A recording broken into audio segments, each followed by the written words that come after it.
رويتېرس ئاگېنتلىقى yaqında Şərqi Türkistanның Ürümçi, Qashqar, Xotan qatarlıq şəhərlərdə ilib barğan ziyaret haqida xəbər berib, Uyğurlarning hozirgi vaziyati, Xitayning atalmış Yeni Şinjan qurilishi və vətənpərvərlik sayohatçilikining orqasidagi reallikni oshkorlagan. Roytersning bildirishicha, Xitayning maqsadi 1 milliondan ortiq Uyg'ur qayta tarbiyalash markazlariga qamalgan bu rayonni vətənpərvərlik, ko'p etnik millatlik, dindan xoli, Xitoycha so'zlaydigan rayon qilib qurib chiqib, Xitoy sayohatchilarini bu rayonga jalb qilish ekan. Xabarda Xitoy hukumati muxbirlarni Sharqi Turkistonda erkin safar qila oladi desimi, biroq puxrochi kiyingan soqchi va payloqchilarning muxbirlarni kecha-kunduz nazorat qilganligi, muxbirlar Qashqar shahriga tushgan mehmonxonadan ayrilib, 1 soat ichida chiqish eshigiga tikanlik sim tortilganligi bildirilgan. Xabarda aytilishicha, Uyg'ur elining janubidagi bir qism yangi manzargohlar Beyjingning oshqunliqqa qarshi turish uchun solgan lager va turmalardan ozroqla yiroq ekan. Xabarda tashviqot taxtalarining hamma yerda ko'zga chalinadiganligi, rayondagi sayohatchilikning asosan ichki sayohatchilarni nishon qilganligi bildirilgan.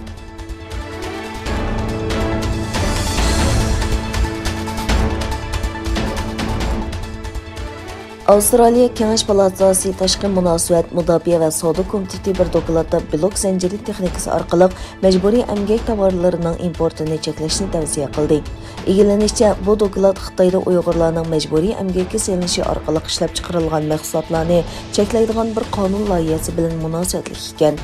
Komitetning dokladida davlatning eng yangi tamojni tuzitish qonuni tekshirilgan bo'lib, qonunni kengaytirishdan tortib davlatning chegara bexatarligini kuchaytirishgacha 14 tavsiya o'tirg'a qo'yilgan. Bu tavsiyalar ichida ta'minlash zanjiridagi mol manbasini iz qo'g'lashning muhimligini gavlandirdi. Blok zanjiri texnikasi izotop belga va mikrob iz qo'g'lash bilan birga shirkat va hukumatlarning ta'minlash zanjirini texnik yaxshi nazorat qila oladi.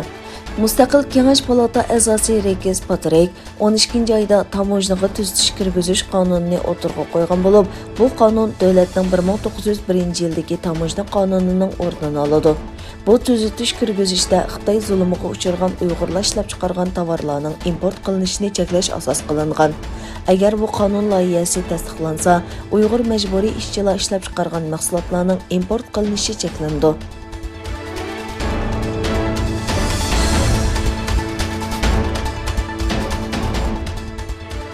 Amerika Davlat Mudofaa Ministri Lloyd Austin Amerika Davlat Mudofaa Ministrligining 2022-yillik xamchot uchun Kengash palatasining pul ajratish komitetida o'tkazilgan yig'inda Xitoy tahdidini baholash to'g'risida uchur berdi. O mudofaa siyosiy jihatda Xitoyni asosli tahdid nuqtasi deb qaraydiganligini bildirib, Amerikaning Tinch okeandagi kuchini taraqqiy qildirish va texnik keng mablag' solish uchun 5 milliard dollardan ortiq pul ajratganligini aytdi. Prezident Joe Biden vazifaga o'ltirgandan buyon ularning 5 burchaklik binoda Xitoy xizmat korpusi qurganligini tushuntirgan Austin, xizmat korpusining planini oldingi haftadan boshlab tamomlaganligini va ishga yo'l yo'riq chiqarganligini bayon qildi.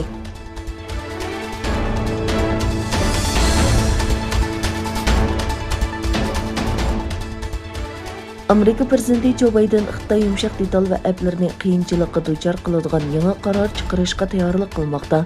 Roytersning xabar qilishicha, prezident Joe Biden Amerika bozorida qilishni xohlaydigan Xitoy applariga qarshi qattiq pozitsiyada bo'lgan. Buningga asosan, Amerikada faoliyatini davomlashtirishni xohlaydigan programma ochquchilar texnik qattiq tadbir qo'llanib, abonentlarning shaxsiy uchurlarini qo'g'dashga majbur bo'ladi. Bundan boshqa, Amerika Savdo Ministrligi chaqiriq qog'ozi tarqatib, ma'lum aqliy iqtidorli telefon, taxt kompyuter va ustal yuzi yumshoq detallari haqidagi uchurlarni to'play oladi. Amerikada suhbatlashish va ishlatish shartlarini cheklay oladi. Bu harakat nurg'un kishilarni hayron qoldirgan. Texi yaqinda Trump davrida TikTok va WeChatga qo'yilgan majburiy cheklash buyrug'i bekor qilingan edi.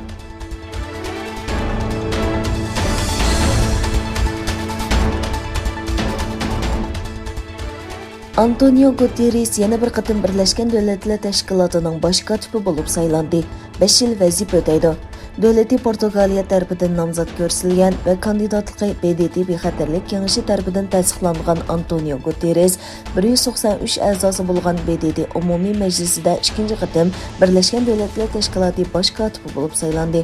Hozirmi BDT'ning baş katibi bo'lgan Guterresning 2. vazifa o'tash muddati 2022 yili 1 yanvar boshlandi.